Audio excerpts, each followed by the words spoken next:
This is the fun lettering and illustration project we'll be making today. It is actually quite simple, even though it might look a little intricate. We are going to be using symmetry and some of my stamps to make it, and it's actually quite easy. I think you'll be surprised. So I decided for this month and really going into maybe even all of next year, instead of focusing on new products for my shop, because I've put out so much the last couple years, that I was going to focus on free video tutorials that teach you how to use what's already in there. So you might recognize some of this if you followed my work for a while or have any of my brush kits or lettering style workbooks. The Joy letters are done with the Optimist lettering style, which is a beveled serif, but I'm going to show you how to edit it to fit this piece. And then I've also used several embellishment stamps from my new Playful Embellishments kit. You can grab the color palette free on the blog that is here, and then I will leave details on which stamps I use and all that in the caption within the blog post that coordinates with this video lesson. We'll be using some symmetry and we'll add some filler, but like I said, it's really quite simple even though it looks fancy. Here's a quick look at the full alphabet for my Optimist style, which, as I said, is a beveled serif. We are just going to use the letters from that to create things today. So here's a few other pieces I did with this style, and then there was the main artwork for this piece. We're gonna take this style and alter it just a little bit to create our Joy artwork. So the first thing you can see here is the original letters, and then this is what I ended up with below. It's really simple to change, so I'm going to show you how I usually do it. You could trace it, but usually for my sketching part, I start out with the original letters. I alter those as I'm going to show you, and then I'll redraw it for my final sketch. So I'm going to take the top one, which is the original letters, and I decided that I couldn't get the spacing just right with my second layer of serifs here. So what I ended up doing is I take my my selection tool, make sure it's on freehand, and then I just circle those, tap my arrow, make sure snapping and magnetics are turned on, and then I just slid them up a little further. Maybe you can eyeball it wherever you think looks nice. I'm gonna go about there. And that will enable me not only to create more balance in my piece with where they are on the Y, but that also will enable me to select my Y and kind of balance my spacing between my letters a little bit better. And maybe I want my Y to come over a little too. And that is best just done optically.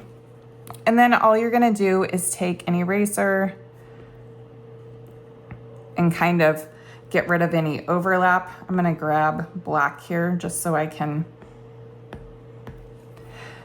edit this, and then I'm gonna make sure I am on a monoline brush. You can use any monoline brush. The one I used was my monoline from my original brush kit. And you can see that's smaller. That's the size I used down here. I have it marked so I can remember. So I'm gonna go up a little more, so something that matches this. Let's see if I can go like 5%. And I'm just gonna tap in a new line. So if you hold your finger down, it'll make a straight line. If you get a straight mark, 2-finger tap to undo. And then I'm gonna do the same thing in the middle here. And then I also decided that the way I was planning to do the colors in this, that I wanted to change the O to have this kind of a bevel instead of a straight line bevel. And then I also added a secondary bevel on all the serifs. So to do that, I just erased out the straight line. And again, we're gonna redraw this. So it can be a little messy. It doesn't have to be perfect. And then I just kind of eyeballed 2 diagonal lines at the top and 2 at the bottom, kind of like that. And then with all my serifs, I split them. And this is just gonna make them a little more playful when we add our color blocking to them. So every single set of serifs, I did that. So it's just a curved line, and I tried to make sure it meets in the middle. Again, with our sketch one, you don't have to make it perfect. The curved bottom of the J is gonna get that same style of bevel. So erase out the straight line and then add in the 2 diagonal. And then again, we're just gonna split the serifs a little more.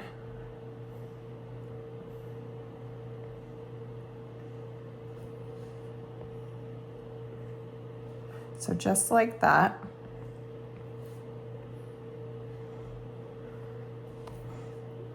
And do the bottom one as well. And then that gets you to where I ended my sketching. So at that point, I tapped my end layer, reduced the opacity, added a new layer, and then I sketched it, I redrew it all in a finer, I did a 2% with that brush. So I'm on a normal canvas size. I've got a monoline brush from my original brush kit, and it's set at a 2% if you wanted to kind of do the same thing. I played with doing it thicker, and in the end, I liked the look of having a really thin line because we are gonna change it to be white as well. When you are drawing your letters, actually, if you want more detail on how I draw these letters from scratch, there is already a video tutorial on this style, so I will make sure to reference that in the blog post and link it in the caption of the YouTube video. So if you are new to Procreate or new to lettering, go ahead and watch that. And then I want you to trace your joy letters so you get a final version like this, and then we will begin finishing out our sketch from there in the next part of the video. So once you are finished, you should have letters that look like this. They're on their own layer. I like to tap and rename mine lettering so I remember. I have a sketch layer just so I can walk you through how I do this from scratch and I can remember exactly what I did. You won't have that, so just ignore that. I'm gonna walk you through how to create this from scratch without any template, which I think is an important skill to learn as you get into doing things on your own. You know, if you followed me a while anyway, you know I do a lot of trace to learn style. This one you are working on from scratch, but I'm gonna take you through it all step by step, so don't worry. All right, so add a new layer. And we don't have to rename it quite yet, but we're gonna use some stamps from my most recent brush kit, which was Playful Embellishments. It had 3 sets of brushes, embellishments, ornaments, and flourishes. We're gonna use one from each, but like I taught you in the PDF that comes with this, we're gonna alter them to make them a little more our own, but we're gonna start out using them as is. So I'm gonna take embellishment stamp 29 right here. I'm on a new layer and I'm going to stamp it down. So I'm gonna need to increase the size. And then I am gonna take it on uniform with the arrow tool and resize it. So yours might not be the exact same size as mine. It can be roughly, we're creating like a sketch template. So we are gonna redraw all of this at the end. But you can see it kind of goes from this line on the O to a couple finger widths past the end of the J. And then we're gonna repeat that. I love using symmetry when I'm creating embellished pieces like this. It makes it so much easier. So I'm just gonna tap the arrow tool, click flip horizontal, and move it to the other side. And again, at this point, I'm usually just kind of eyeballing it. And I know that I wanna have it be on the bottom too, because I knew I wanted to create kind of a framework for this. So I'm gonna tap the top layer and click merge down so it's all on one layer. Then I'm gonna click duplicate, arrow tool, flip vertical, and because I have snapping and magnetics on, I can drag it straight down quite easily. All right. So we're gonna keep going with our sketch to get our framework in, and then I'm gonna show you how I edited a bit to make it fit a more holiday theme. So I'm gonna go ahead and merge that down as well. The next thing I did when I was working on this from scratch was and again, I played with different embellishment stamps to see kind of what fit my piece. I didn't go immediately to this one. This is what I ended up with. So if you're doing this from scratch and not following along with a project, you might have to play a little and figure out which fits your piece best, which goes with the vibe you want best. And that process usually does take me a few hours. So this is, you following along with a finished result. So just keep that in mind. All right, so then for ornaments, I have all these different ornaments and I decided for a holiday look, the star fit really well. So I ended up putting the star in kind of right in the middle. Oops, let's go ahead and do it on a new layer so it's easy to edit. And then I just tapped a star in. And yes, it's different line widths, but again, we're gonna fix it later in the process. And I just kind of knew that I wanted them roughly centered in between the two elements that I had already done.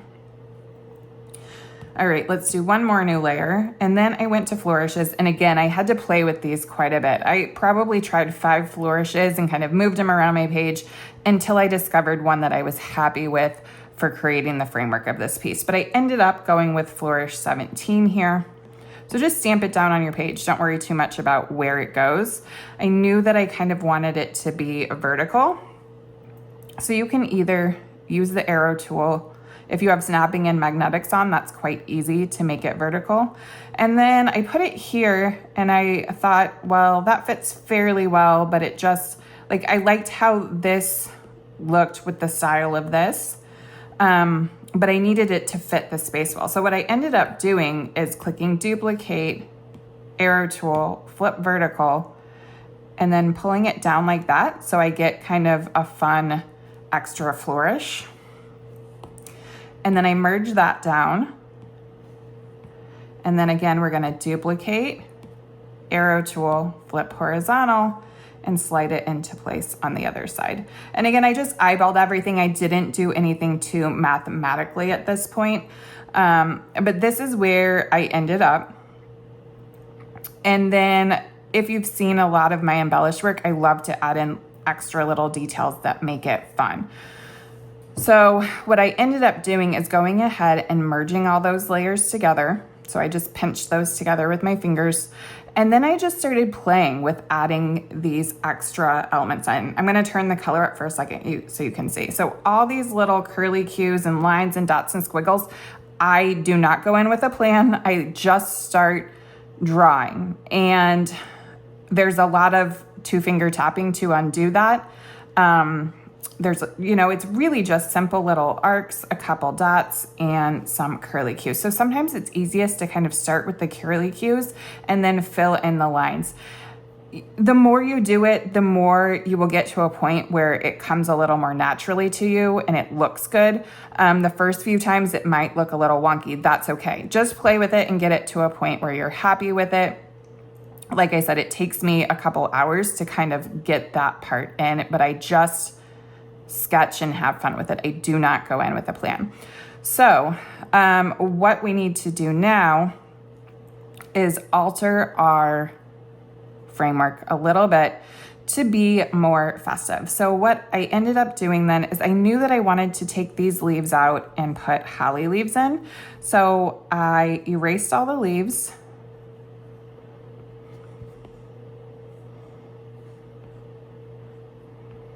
So just erase all those leaves out.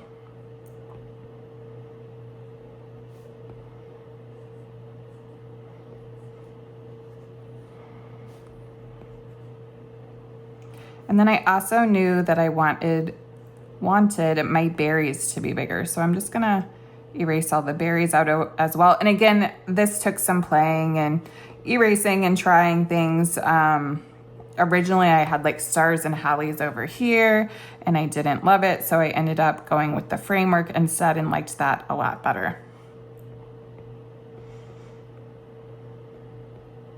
All right, so let's add a new layer so we can make this easy to duplicate. So I just free-handed this when I was working on it.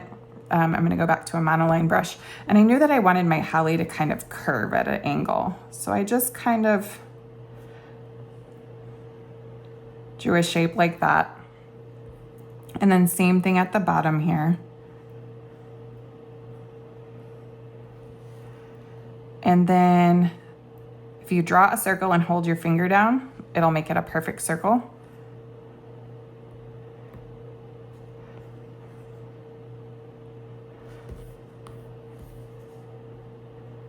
And again, I'm just always thinking about when I'm placing things where it adds a little balance, where it fills in empty space and whatnot. So then you can duplicate that. And again, kind of just flip and slide things into place so you don't have to draw it so many times. Merge down, duplicate, arrow tool, flip vertical, slide it into place down here. So when I am starting to place all the extra little flourishes, embellishments, I do not use symmetry quite as much. So this part is symmetrical. So let's go ahead and pull that in. So I just draw like an arc, a heart with a curly Q center, and then another arc and another arc. And I know that this spot will look good symmetrical. And then if I make that a little bigger, I can just tap in 2 dots. Again, I'm gonna redraw all this and make it all consistent so I don't worry about that too much with my sketch. So again, duplicate, flip horizontal, bring that over. And then I can merge all that down. And then I look for other spaces where I can maybe be a little symmetrical, like here and here. So I ended up going like that. Same on the other side, or same-ish. I kind of like when it's imperfect and hand-drawn looking, so it doesn't have to match exactly. And I knew that that frame would kind of match at the bottom, so I duplicated that. So this is just kind of how my process goes. I just keep playing, adding, subtracting, and you can see that gets too close to the star on this side because I have both stars going upward instead of inverting the star at the bottom. So I can merge that down, and then I usually just, you know, erase a little off so it fits better. So it's, to other people, it's gonna look symmetrical even though it's not quite. And then I usually just come in and I think, oh, this spot has a nice spot for a curlicue, and then I can fill in with a simple arc. So of course it looks easy when I'm tracing, but when I'm doing this from scratch, like I said, there's quite a bit of 2-finger tapping to undo and kind of plan it out. Or sometimes I'll add a loop in and it'll look wonky, or it'll just be too close to another loop. So it just takes some practice in playing, so be patient. And there's no right or wrong for this. It's just what you think looks visually appealing. So this too ended up kind of symmetrical, but I didn't use the same when I redrew it on each side since it was slightly different. So that's kind of my process with those background details. So let's pretend we have those all filled in. I want you at this point to retrace your sketching so that you have everything that it looks now. And again, use that tool where we draw one piece of it and then duplicate and flip it into all 4 spots. So you don't have to redraw it from scratch, but draw it all with one size. I did this size, like I said, like a 2% to keep it all really consistent. Finish your sketch, redraw it, and then come back to the video and I'll show you how I like to add color. After you get all your sketching done, it should look something like this. If your elements here that I have in full black are outlined, you can go ahead and make them full black like this. Just drag and drop color to fill it. Like, let's see, what layer am I on here? So you could just drag and drop color to fill it, and then we'll color it that way. You could do it the other way too. I actually find this slightly easier. And I am gonna turn on a reference image so I can refer to the colors I originally used, just to keep it consistent with what I originally did. So if you use a reference image, you can do what I did there. So you click the wrench icon, canvas, turn on reference. It's automatically gonna reference my whole canvas of what I have currently drawn, but I can click image and import something that I have saved on my iPad. So I'll just click my Joy image, and then I'll move that a little bit out of my way, make it a little smaller. All right, so the first thing I did was start with my lettering. So my lettering is down here. I'm gonna add a new layer below it, and I'm going to tap reference. So that turns it into kind of a coloring book of sorts, and it allows me to add color to just the line work I've drawn, but on a different layer. So let's start with the red color. And I want everything on the left of my letters that's not a serif to be red. So I'm gonna drag and drop and then click continue filling. And my threshold is already pretty good since I had worked on it, but if your color threshold is off, which means maybe it's not filling in the little corners, you can adjust that by putting your pencil down and dragging it so you can go up or down in threshold. The more threshold is higher, the more color fill you'll get. You don't want to go too far because sometimes it will fill the whole page, but if it's too low, it won't get in the corners. So I'm going for, you know, somewhere in the 70%-ish range. All right, so that will be red, that will be red, that will be red, that will be red. And again, I'm not doing the top, the bottom, or the serif. So just everything on the left, because I'm imagining the darker side of this is from, if my sun was coming this way, it's all gonna be the red. And then I'm gonna switch to pink and make the left side all pink. So I'm just tapping in the color. And again, this was something I played with a lot too before I decided exactly where I want my colors to be placed. And again, I'm gonna do, so this light blue and this green, considering this is the light color, this is the dark, so thinking about where the sun would be, then all my left side is going to be blue and all the right side is going to be green, or top blue, bottom green.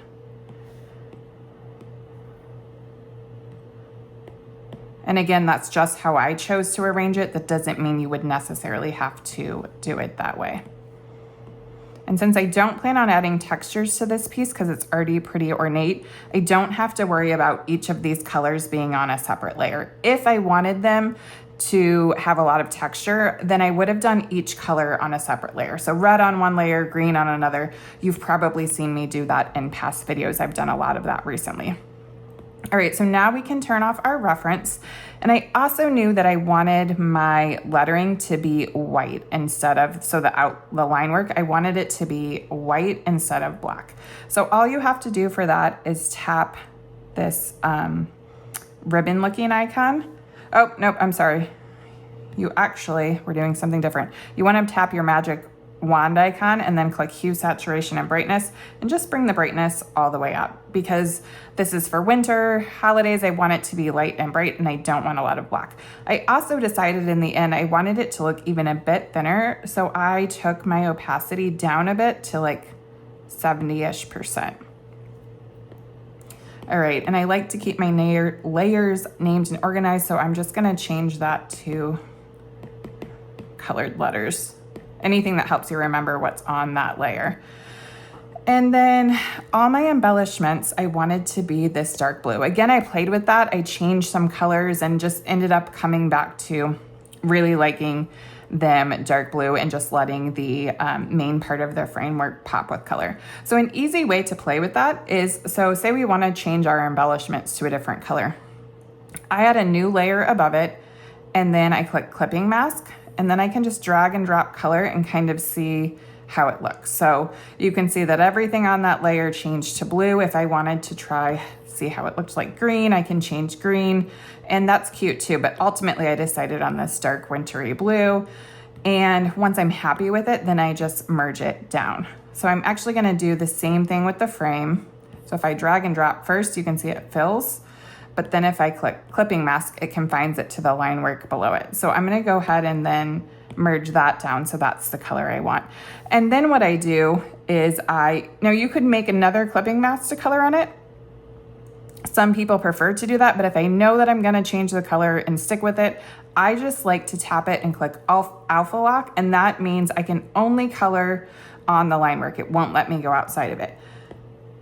So again, this is something that I played with colors and deciding. I didn't originally know if I wanted my hearts to be red or my berries to be red. I changed that. I played with it back and forth to see how it played with the rest of the colors on my lettering. And I ended up liking the hearts red better than the berries red. I also tried changing that heart, and it went from cute to chaotic, in my opinion, pretty fast. So I ended up deciding to keep it minimalist. I also played with adding like textures and different gradients. And again, I just felt like it was getting too busy. So all I really do is color right on it. I knew that I wanted the hearts to be red in the end after I had played with it, and the berries to be pink, and then the leaves to be green. I also played with like adding two tones, so where I split the leaf and I had it half light blue, half green, and I actually did like that, but by the time I finished it, it again just got a little too busy and chaotic looking. When you have so many embellishments, it's easy to go a little too far. So I ended up pulling it back and making it a little more simple. So go ahead and finish coloring your main elements like this with the red hearts, the pink berries, and the green leaves. And then we'll come back and we are gonna just do one simple thing to make it pop a little more.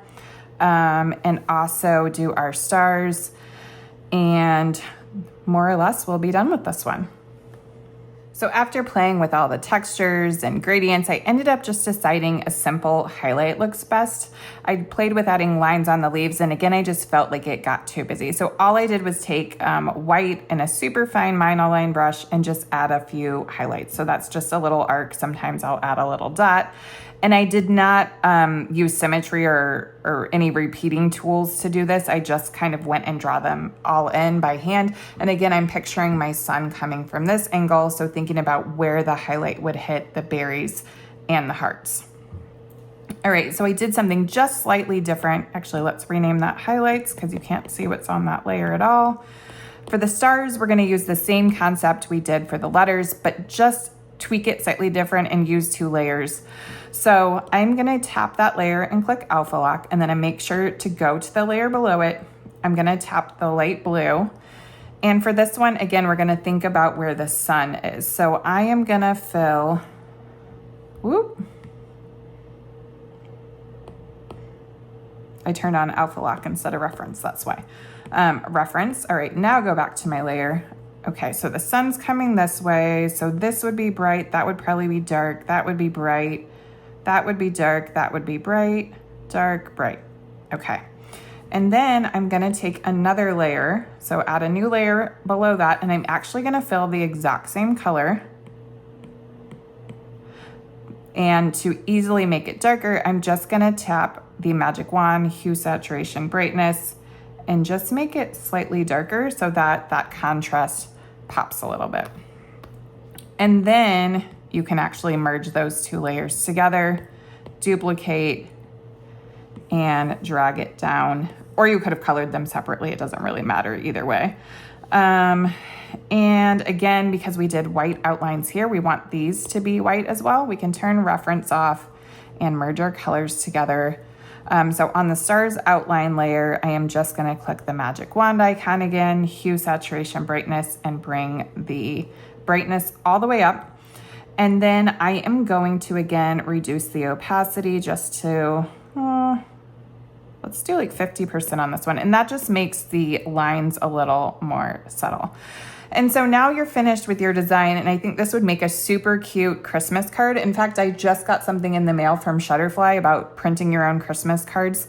So I might even use this for our Christmas card this year. I say that like I'm gonna do it. I don't think I've sent a Christmas card in like over a decade.